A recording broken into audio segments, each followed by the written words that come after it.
കോഴിക്കോട് അതിരൂപത നിയുക്ത archbishop Varghese ചക്കാലക്കലിന്റെ സ്ഥാനാരോഹണ ചടങ്ങുകൾ ഇപ്പോൾ പുരോഗമിക്കുകയാണ്. ഇന്ത്യയിലെ apostolic nuncio doctor Leopold Girelli സ്ഥാനാരോഹണ ചടങ്ങുകൾക്ക് നേതൃത്വം നൽകും. റോമിൽ നിന്നുള്ള ഉത്തരവ് വായിക്കും. AK അഭിലാഷ് നൽകും വിശദാംശങ്ങൾ. അഭിലാഷ്, സ്ഥാനാരോഹണ ചടങ്ങുകൾ എങ്ങനെ പുരോഗമിക്കുന്നു?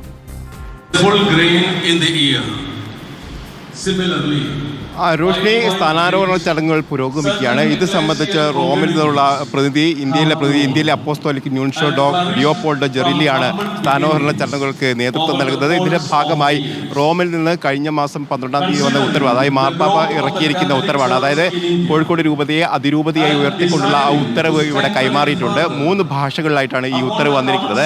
ലാറ്റിൻ, ഗ്രീസ്, അതോടൊപ്പം തന്നെ ഇംഗ്ലീഷ്. ഇതിൽ ലാറ്റിൻ ഭാഷയിലുള്ള ഉത്തരവ് ഇതിനകം തന്നെ വായിച്ചു കഴിഞ്ഞു. ഇപ്പോൾ ഇംഗ്ലീഷ് ഭാഷയിലുള്ള ഉത്തരവ് കൂടിയാണ് വായിക്കുന്നത്.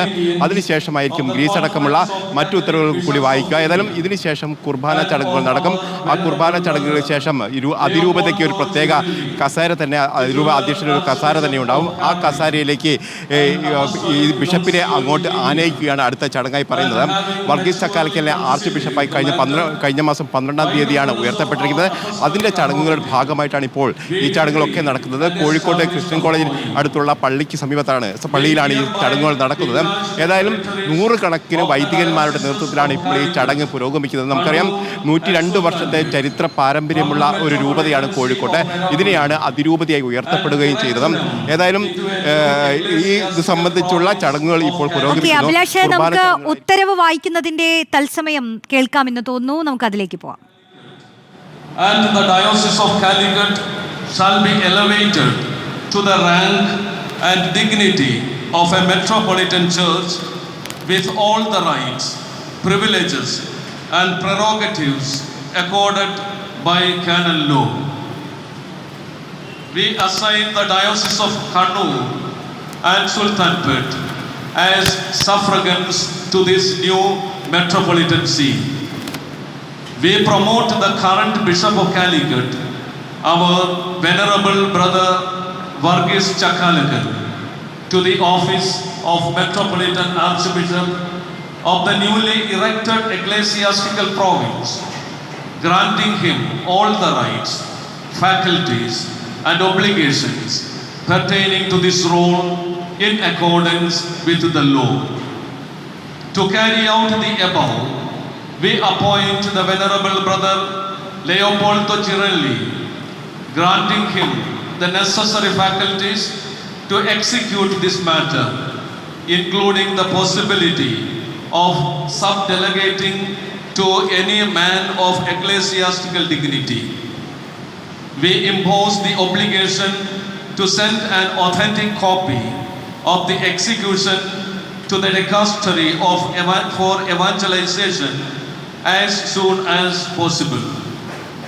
We sincerely hope that all the faithful of the new ecclesiastical province, under the special protection of the Blessed Virgin Mary, will demonstrate renewed vigor and dedication to the Church of Christ and the Gospel, and shine with zeal in their faith in today's circumstances. We decree that this constitution shall remain perpetually valid, notwithstanding anything to the contrary. Given at Rome at the Lateran on the 12th day of April in the holy year 2025, the 13th year of my pontificate. Signed, Pietro Cardinal Parolin, Vatican Secretary of the State. Luis Antonio Cardinal Tagle, Pro-Prefect of Evangelization of People.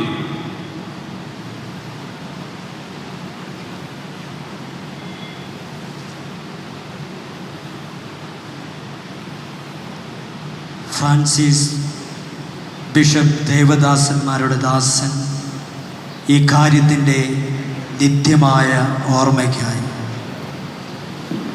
ദൈവരാജ്യത്തിന്റെ ചില രഹസ്യങ്ങൾ വെളിപ്പെടുത്തുവാൻ കോഴിക്കോട് അതിരൂപത നിയുക്ത archbishop Varghese ചക്കാലക്കലിന്റെ സ്ഥാനാരോഹണ ചടങ്ങുകൾ നടക്കുകയാണ്.